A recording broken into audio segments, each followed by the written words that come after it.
Hello, good morning सभी बच्चों को। आज का नमस्कार। आज मैं आपके सामने वीडियो लेके आया हूँ जो बहुत ही इम्पोर्टेंट ये भी है, जिसको हम कहते हैं इम्प्लांटेशन। इसके पहले वीडियो में हम आपको बताए थे कि भाई जायगोट का निर्माण कैसे होता है, मीटिंग कैसे होती है, जायगोट कैसे बनता है। लेकिन अब हम आपको जायगोट की बाद की स्थिति कि वह यूटेरस में इम्प्लांटेशन कैसे होता है, कि यूटेरस में जो इम्प्लांटेशन होगा तो उसके लिए क्या क्या प्रोसेस होते हैं।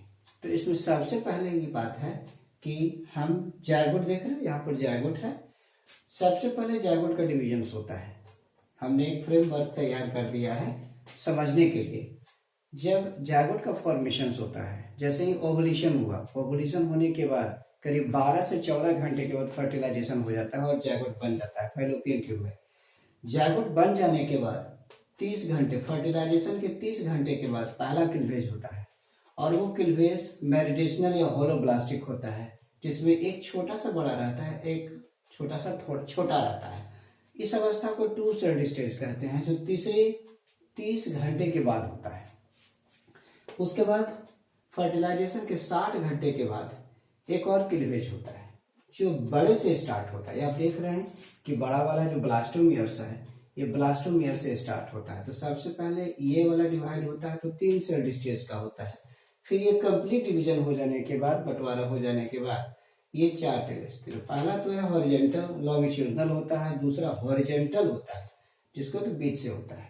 उसके बाद चौथा 4 सेल्ड स्टेज की अवस्था चली आती है। 4 सेल्ड स्टेज के बाद 72 घंटे के बाद, फर्टिलाइजेशन के 72 आवर्स के बाद ये तीसरा क्लीवेज होता है। हमेशा याद रखिएगा, पहला क्लीवेज, दूसरा क्लीवेज और तीसरा क्लीवेज। जो तीसरा क्लीवेज हो रहा है आपका, वो 72 घंटे के बाद हो रहा है। इसके बाद 8 सेल स्टेज बनते हैं, 8 सेल की अवस्था बनती है। अब इसी तरह से सब्सिक्वेंट डिवीजन होता चला जाता है और ये सब्सिक्वेंट डिवीजन होने के बाद ये मॉरुला का निर्माण होता है। मॉरुला क्या है? मास ऑफ सेल्स होते हैं जो चारों तरफ से जोना पेलोसिडा से घिरा हुआ रहता है। अब ये मास ऑफ सेल जो होता है उसमें रीऑर्गेनाइजेशन होते हैं, जिसमें एक लेयर बाहरी लेयर बनता है। इसमें 2 लेयर का फॉर्मेशन हो जाता है, आउटर लेयर और इनर लेयर। जो मॉरुला मास ऑफ सेल्स होते हैं, वो मास ऑफ सेल्स में 2 लेयर बनते हैं, outer layer of the cells and inner layer of the cells. इस तरह से मॉरुला का फॉर्मेशन हो जाता है और चारों तरफ से जोना पेलोसिडा घिरा हुआ रहता है। इस अवस्था में जो फैलोपियन ट्यूब्स में उपस्थित होते हैं, ये तमाम घटनाएं 1 से 3 दिन के बीच में हो जाता है। आपको ज्यादा समय नहीं लगेगा। तकरीबन फर्टिलाइजेशन के बाद जो पहला क्लीवेज है, दूसरा क्लीवेज है, तीसरा क्लीवेज है, ये फैलोपियन ट्यूब में ही होता है। उसके बाद ये यूटेरस की कैविटी में चला जाता है। इसके बाद ये यूटेरस की कैविटी में जाएगा। तो देखिए उसके बाद की क्या घटना घटती है। तो ये तमाम घटनाएं हैं, पहले क्लीवेज, दूसरा क्लीवेज और तीसरा क्लीवेज। उसी तरह से कंटिन्यूअसली क्लीवेज होता चला जाएगा। 2 sailed stage, 4 sailed stage, 8 sailed stage, 16 sailed stage, 32 sailed stage. इस तरह मॉरुला का जो सेल का मेजरमेंट होता है 16 से 32 तक होता है। ऐसे तकरीबन 100 सेल तक होता है। अब इसके बाद देखना है कि जब ये बन जाता है, 2 लेयर भी बन जाते हैं, तो उसके बाद की स्थिति क्या होती है, क्योंकि इसके बाद ब्लास्टोसिस्ट की स्थिति आती है।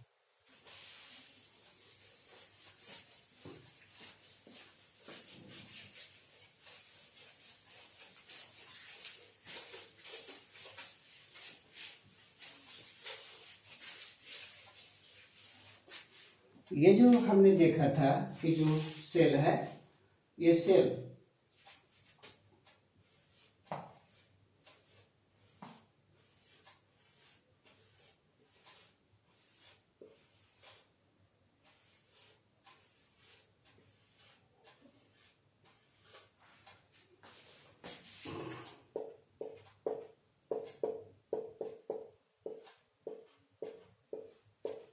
ये हो गया आउटर सेल, मैंने पहले भी बताया था। ये हो गया इनर सेल,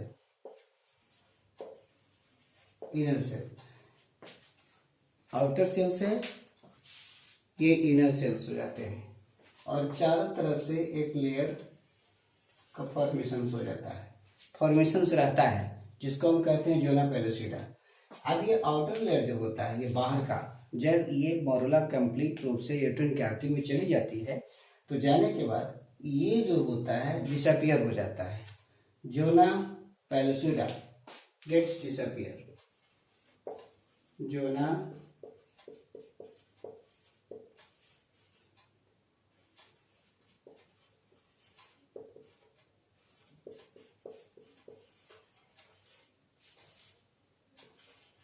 ये जोना पेलोसिडा डिसअपियर हो जाती है। और ये जो बाहरी लेयर को देख रहे हैं आप, जिसको आउटर लेयर कहते हैं, आउटर सेल लेयर जो होता है वो यूटेरस के कैविटी से न्यूट्रिशन एब्जॉर्ब करना शुरू कर देता है। जब ये न्यूट्रिशन एब्जॉर्ब करना शुरू कर देता है, ये अंदर वाला जो डेंस है, ये जो अंदर की जो लेयर होती है बड़ी होती है और डेंस होती है, घनी होती है, जबकि बाहर की जो लेयर होती है वो डेलिकेट होती है, साफ होती है, घनी होती नहीं होती। अब इसके बाद की स्थिति क्या होता है कि ये जो सेल्स होते हैं, ये जो सेल्स होते हैं बाहर वाली लेयर, न्यूट्रिशन एब्जॉर्ब करता है और न्यूट्रिशन एब्जॉर्ब करके अंदर सेंड करता है। तो जब अंदर सेंड करता है तो कुछ इस प्रकार की स्थिति आती है।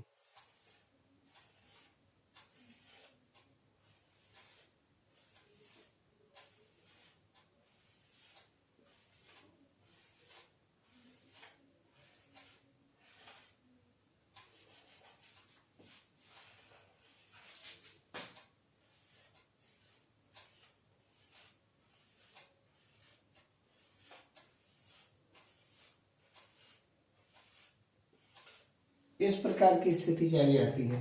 तो ये जो बाहरी लेयर होता है इसको आप ट्रोफोब्लास्ट कहते हैं। This is called trophoblast.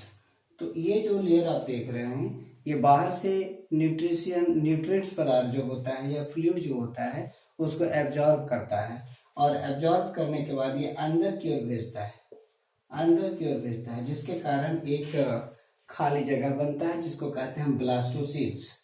ये अंदर से मटेरियल जाता रहता है, अंदर से फ्लूइड जाता रहता है, इट गोजेस कंटिन्यूअसली, और इस पोर्शन को हम कहते हैं ब्लास्टोसील। ब्लास्टोसील ये फ्लूइड फील्ड है, फ्लूइड, ये फ्लूइड फील्ड है, ये हम कहते हैं। और ये जो लेयर होता है बाहर वाला इसे कहते हैं ट्रोफोब्लास्ट।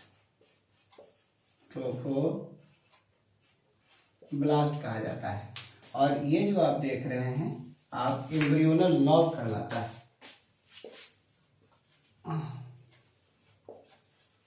एम्ब्रियोनल नॉब ये ट्रोफोब्लास्ट की लेयर हो जाती है और ये जो हो जाता है बीच का inner layer of the mass हो जाता है। इसको कहते हैं inner mass, inner cells of the mass, जिसको हम एम्ब्रियोनल नॉब भी कहते हैं। तो इस तरह से अंदर मटेरियल एंटर करता है जिसके कारण ये सेल जो होती है एक साइड में चली जाती है और यहाँ पर खाली हो जाता है जो फ्लूइड से भरा हुआ रहता है। और वो फ्लूइड कुछ भी नहीं है, न्यूट्रिएंट्स होते हैं जो बाहर से अंदर प्रवेश किया गया है। यहाँ पर का जो सेल है जो इनर सेल मास या एम्ब्रियोनल नॉब के संपर्क में है, इसका एक नाम दे दिया गया है द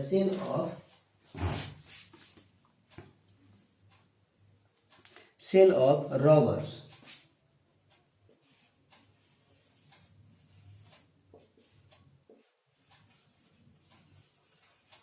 इसको आप कहते हैं सेल ऑफ रॉबर।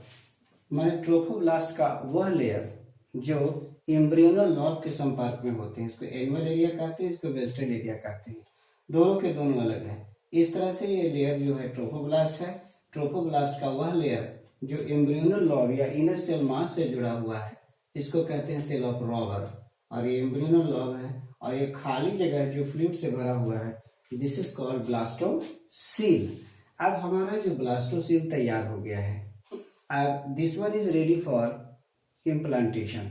अब ये क्या करेगा कि ये जो आप पोर्शन देख रहे हैं ट्रोफोब्लास्ट, ये यूटेरस की दीवार के कांटेक्ट में आएगा। It come in contact with the यूटेरिन walls. इसको ध्यान रखिएगा, इसको समझिए।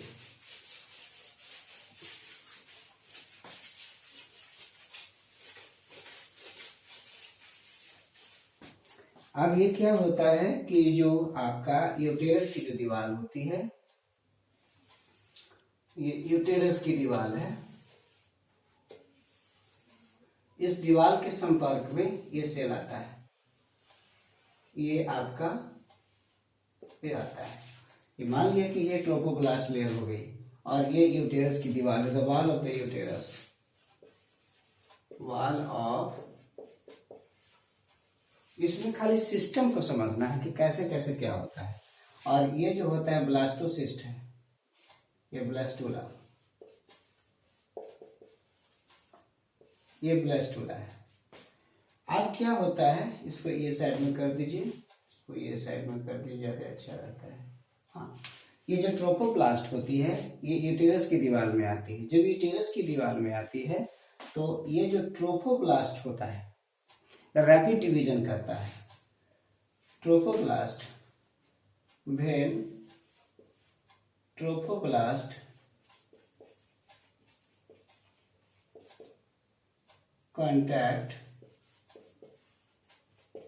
जब ट्रोपोब्लास्ट कॉन्टैक्ट करता है with, when trophoblast contact with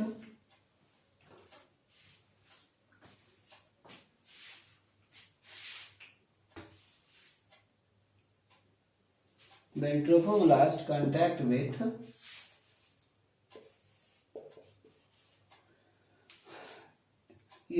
endometrium,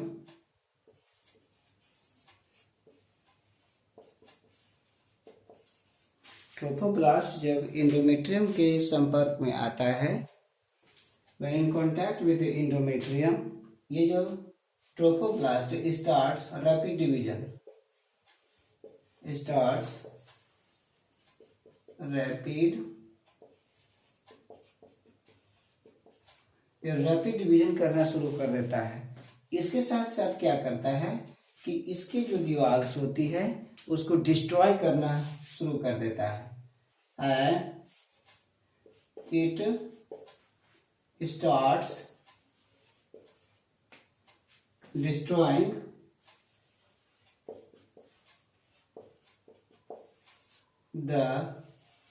it starts destroying, ये क्या करता है कि जो इंडोमेट्रियम की जो सेल होती है उसको भी डिस्ट्रॉय करना शुरू कर देता है। Start destroying the cells of, destroying the cells of wall, ये जो दीवार है इसको डिस्ट्रॉय करना शुरू कर देता है, जिसके कारण ये कंटिन्यूअसली जलता रहता है।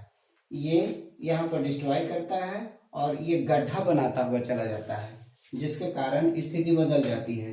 ये ट्रोफोब्लास्ट जो होता है पैरासिटिक in नेचर होता है और इन्वेसिव होता है। इन्वेसिव का मतलब होता है कि इस पर अटैक करता है।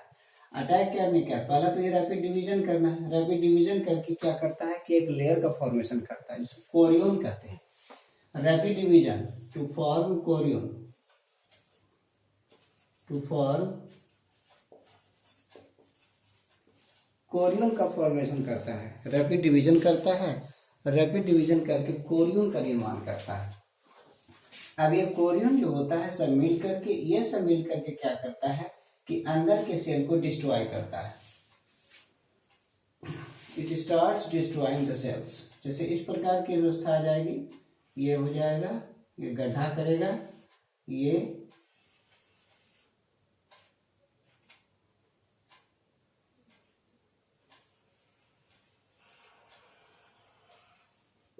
अंदर घुसेगा,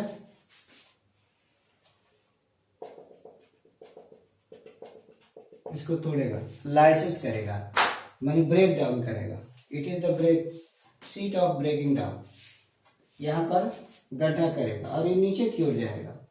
ये जो आपका ट्रोफोब्लास्ट होता है वो समूचे नीचे वाले पोर्शंस को क्या करता है कि तोड़ता चला जाता है, ब्रेक डाउन करता चला जाता है और अंत में ये यूटेरस की दीवार में अंदर घुस जाता है। ये अंदर जाते जाते ये अंदर आपको घुस जाता है।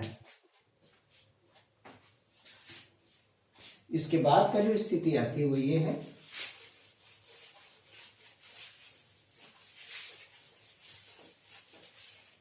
इसके बाद ये क्या होता है कि ये यूटेरस की दीवार में अंदर घुस जाता है।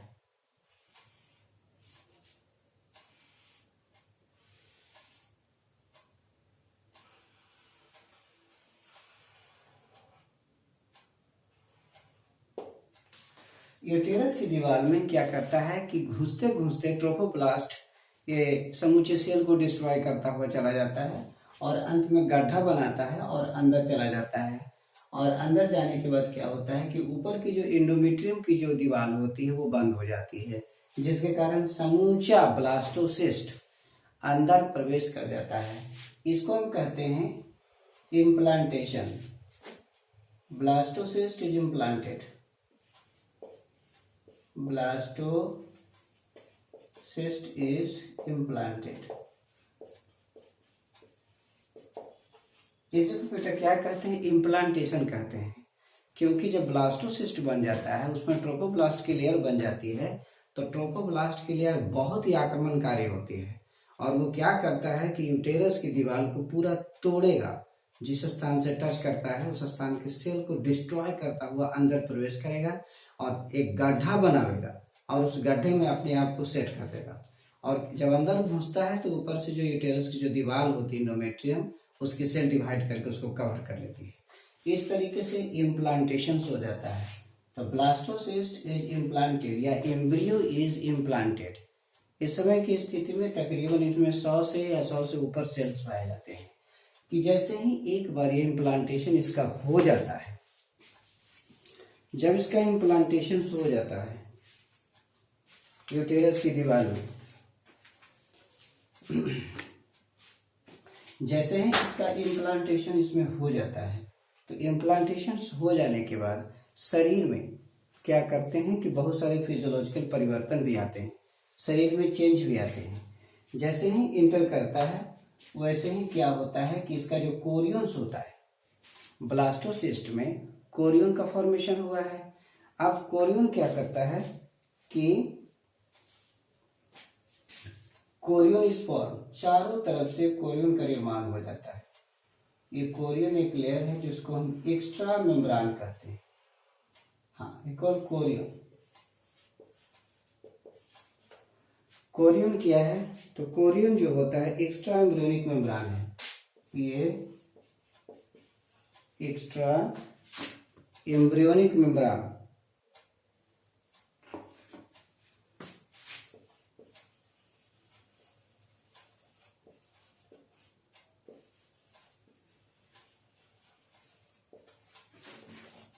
Extra embryonic membrane.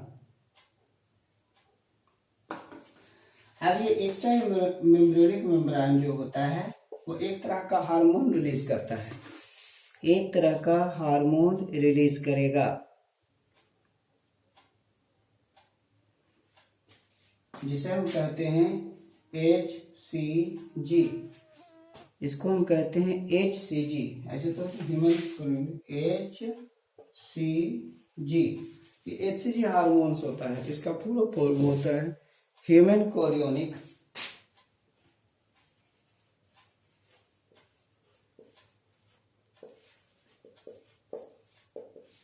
Gonadotropin.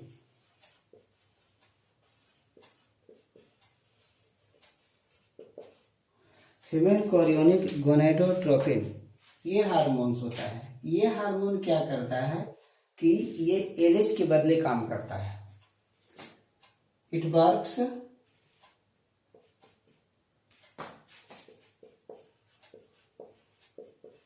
at the place of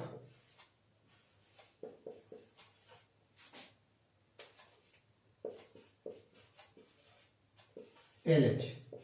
ये LH के बदले काम करता है। तो LH क्या करता है? तो कॉर्पस ल्यूटियम को प्रोजेस्टेरोन रिलीज करने के लिए करता है। तब LH का जगह ये ले लिया। जैसे ही इसमें स्टैब्लिश हो गया, स्थापित हो गया, इम्प्लांटेशन हो गए, वैसे ही क्या करता है कि इसके कोरियोनिक जो मेम्ब्रान्स होता है वो हार्मोन रिलीज करता है और यही हार्मोन को कहते हैं HCG। HCG LH का जगह ले लेता है और ये क्या करता है कि कॉर्पस ल्यूटियम को से to corpus say to corpus luteum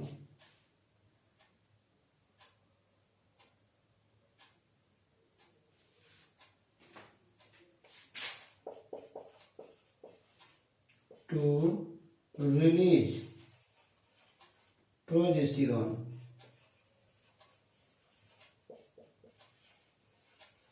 ये कॉर्पस ल्यूटियम को क्या करता है कि प्रोजेस्टेरोन रिलीज करने कहता है, जिसके कारण क्या होता है कि ब्लड में या शरीर में प्रोजेस्टेरोन की मात्रा पर्याप्त बनी हुई रहती है। तो इस प्रकार जैसे इम्प्लांटेशन होता है वैसे ही इसकी कोरियन जो होती है HCG human chorionic gonadotropin hormone release करती है, जो प्रेगनेंसी हार्मोन भी कहा जाता है। अब ये हार्मोन एलएच का जगह ले लेता है और ये क्या करता है कि कॉर्पस ल्यूटियम को, पहले एलएच कॉर्पस ल्यूटियम को इंडिकेट कर रहा था, एलएच कॉर्पस ल्यूटियम को कह रहा था, अब एलएच का जगह ले लिया है एचसीजी। अब एचसीजी कहाँ से निकल रहा है, तो कोरियन से निकल रहा है, जबकि एलएच कहाँ से निकलता था, तो पिट्यूटरी से निकलता था। तो अब ये कॉर्पस ल्यूटियम को कहता है और रिलीज करने के लिए कहता है प्रोजेस्टेरोन, जिससे आपके शरीर में प्रोजेस्टेरोन की मात्रा बनी रहे और प्रेगनेंसी मेंटेन रहे। तो ये जो है एचसीजी है जो कि आपका एक्स्ट्रा एम्ब्रियोनिक मेम्ब्रेन से निकलता है। एचसीजी स्टिमुलेट सीक्रेट प्रोजेस्टेरोन, ये ब्लास्टोसिस्ट है। एचसीजी निकलने से क्या हो जाता है कि कॉर्पस ल्यूटियम प्रोजेस्टेरोन निकला और प्रोजेस्टेरोन इसको मेंटेन करता है। क्योंकि ब्लास्टोसिस्ट है तो ब्लास्टोसिस्ट खुद अपना काम करेगा, क्योंकि इसके सरवाइव करने की बात होती है, इसलिए खुद ये काम करता है और इसको रिलीज करवाता है, जिसके कारण इसका अस्तित्व बना हुआ है। तो इस तरह से हम इसको ये देखते हैं कि जो ब्लास्टोसिस्ट है वो पैरासिटिक इन नेचर है। It has a parasitic relation between the mother, it has given the parasitic relation. इससे मम्मी को कोई फायदा नहीं है, मम्मी को घटा ही है।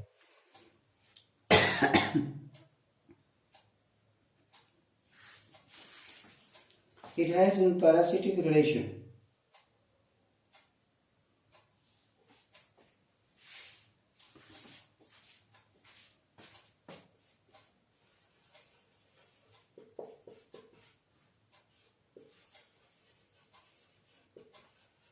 ये पैरासिटिक रिलेशन अगर ये काम नहीं करेगा तो वैसी स्थिति में क्या होगा कि ये जो आपका है वो डिस्ट्रॉय हो जाएगा, डैमेज हो जाएगा। यानी प्रेगनेंसी को मेंटेन रखने के लिए प्रोजेस्टेरोन का होना जरूरी है, इसलिए खुद ये चार्ज ले लेता है कोरियन की मदद से। तो इस तरीके से अब ये जो आपका कोरियन का वर्क हो रहा है, ये चारों बगल का जो है लेयर ऑफ सेल देख रहे हैं, ये कोरियन कहलाता है। लेटर ऑन बाद में चल के करीब 16वें सप्ताह में, 16वें वीक्स में, about the 16th week of pregnancy, जब ये 16 वीक हो जाता है प्रेगनेंसी का, तो ये जो बाहर की जो दीवार कोरियन्स होता है वो प्लेसेंटा में कन्वर्ट हो जाता है। जैसे ये जो आपका हो गया, ये जो है प्लेसेंटा में कन्वर्ट हो जाता है, it is converted into placenta. हाँ, अब ये जो आप देख रहे हो, ये हो गया, ये हो गया। अब यहाँ पर ये एम्ब्रियो है और चारों बगल से इस तरह से कोरियोनिक भिलाई का फॉर्मेशन हो जाता है। इस तरीके से इसको हम कहते हैं placenta, chorionic Bhilai.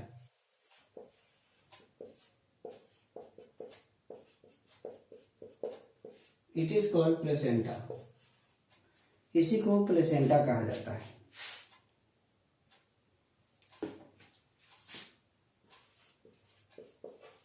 Chorionic Bhilai, ये जो कोरियन्स होता है वो क्या करता है कि फिंगर लाइक प्रोजेक्शन निकालता है और चारों तरफ दीवार में घुस जाता है, and this is called placenta.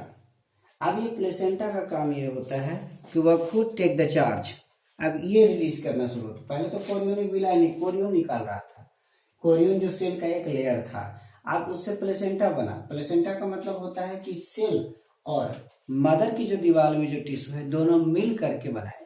तो जब दोनों मिल जाते हैं तो एक सिस्टम बन जाता है जिसको कहते हैं प्लेसेंटा। अब प्लेसेंटा क्या करेगा कि आपको हार्मोन रिलीज करने में मदद करेगा। जो कोरियन का वर्क था अब वो प्लेसेंटा ले लिया। इनकेस अगर ऐसी स्थिति आती है कि आपका फर्टिलाइजेशन नहीं हुआ, मॉरुला का फॉर्मेशन नहीं हुआ, तो वैसी स्थिति में क्या होता है कि आपका मिसकैरियर्स नहीं होता है, तो ये सब का निर्माण नहीं हो पाता है, ये डिस्ट्रॉय हो जाता है। लेकिन अगर प्लेसेंटा का निर्माण हो गया और ये जो ब्लास्टुला इम्प्लांटेशन हो गया, तो जनरली लेडीज में क्या होता है कि जैसे ही इम्प्लांटेशन होता है उसके शरीर में बहुत सारे परिवर्तन होने लगते हैं, और सबसे जो इम्पोर्टेंट फंक्शंस होते हैं वो मॉर्निंग सिकनेस के रूप में जाना जाता है। तो कहते हैं मॉर्निंग सिकनेस।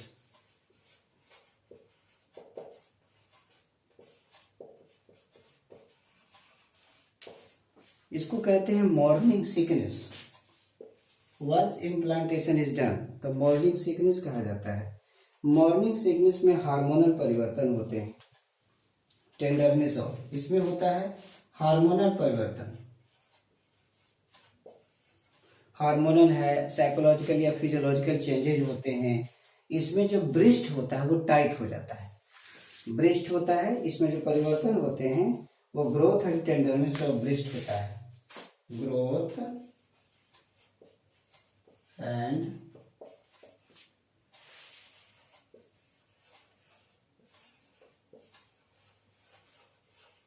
ये जो ब्रेस्ट होता है, छाती होता है, वो टाइट हो जाता है और स्ट्रांग हो जाता है मॉर्निंग सिकनेस में। और इसकी और खासियत होती है कि उसका खाना जो होता है वो डिजायर ऑफ अनयूजुअल फूड होता है, यानी कि वो जैसे तैसे भोजन करना पसंद करता है। अनयूजुअल फूड डिजायर होता है, the desire of unusual food,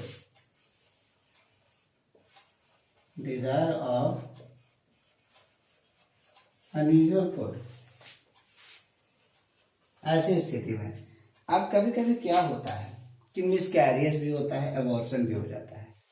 मान लिया कि किसी कारणवश ये जो एम्ब्रियो का डेवलपमेंट हुआ वह अनयूजुअल हो गया, मतलब ये जो ब्लास्टुला है या एम्ब्रियो का जो विकास हो रहा है वो एबनॉर्मल है या डेड है, तो वैसी स्थिति में क्या होता है कि ये हार्मोन रिलीज नहीं होता है। हार्मोन जो रिलीज होने वाला है आपका जो प्रोजेस्टेरोन, वो ये चार्ज ले लिया है, यानी कि ये इसमें स्थापित है लेकिन अब नॉर्मल है या तो डेड हो गया है। तो वैसी स्थिति में हार्मोन जो होना चाहिए प्रोजेस्टेरोन प्रेगनेंसी का वो रिलीज नहीं हो पाता है। तो उसकी कमी के कारण क्या होता है कि ये प्रेगनेंसी बाहर निकल जाता है, यानी ये जो बच्चा होता है बाहर निकल जाता है। इसको हम कहते हैं abortion due to the lack of progesterone. तो प्रोजेस्टेरोन के कारण ये बाहर निकल जाता है, जिसको मिसकैरेज भी कहते हैं या एबॉर्शंस भी कहते हैं, due to the lack of progesterone. तो इस तरीके से हम आप लोगों के लिए या आप लोगों के सामने हमने इम्प्लांटेशन की बात की, एक छोटा सा पिक्चर हमने रोल अदा किया है आई हैव गिवन कि किस प्रकार इसमें आपका प्लेसेंटेशन का इम्प्लांटेशन होता है या प्लेसेंटा बनता है, किस प्रकार हार्मोन्स होते हैं। और एचसीजी जो होता है जब प्रेग्नेंट वुमेन्स हो जाती है तो आप टेस्ट करा भी सकते हैं, जैसे कि ब्लड टेस्ट होता है, यूरिन टेस्ट होता है। तो ब्लड और यूरिन टेस्ट के माध्यम से हम जब देखते हैं कि ब्लड और यूरिन में ये हार्मोन होता है HCG, human chorionic gonadotropin hormone उपस्थित हैं, तो हम जान जाते हैं कि भाई यूरिन में भी होता है और ब्लड में। तो किसी के माध्यम से हम पता लगा लेते हैं, अगर उपस्थित है, प्रेजेंटेशन है, तो हम मान लेते हैं कि लड़की या गर्ल्स जो है या लेडीज प्रेग्नेंट है। तो इस प्रकार हमने प्लस इम्प्लांटेशन की बात आज हमने की इस वीडियो में। वीडियो को अच्छी तरीके से देखिएगा, समझिएगा और लाइक करिएगा और सब्सक्राइब करना नहीं भूलिएगा। आप ज़्यादा से ज़्यादा इससे फायदा लीजिए और इसको एक एक शब्द एक एक चीज को आप ध्यान से देखिए, इसको देखेंगे और आगे बढ़ाएंगे। Thank you.